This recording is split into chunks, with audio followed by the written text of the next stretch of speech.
28 bagong CCTV camera ikinabit sa iba't ibang sityo sa Barangay Tapuac, Dagupan City. Ang detalye sa report.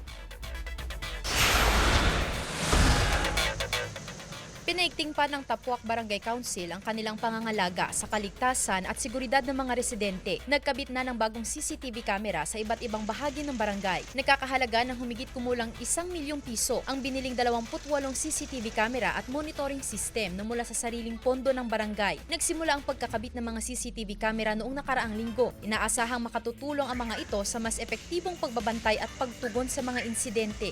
Kasi para mahuli po namin yung mga nagnanakaw dito. Ang dami nating mga kwan dito na nananakaw. Kaya yun ang project natin. Kinakailangan na rin daw palitan ang mga luma at hindi na gumaganang CCTV camera sa barangay. Para pag sakaling May disgrasya. oh, Ano mangyayari?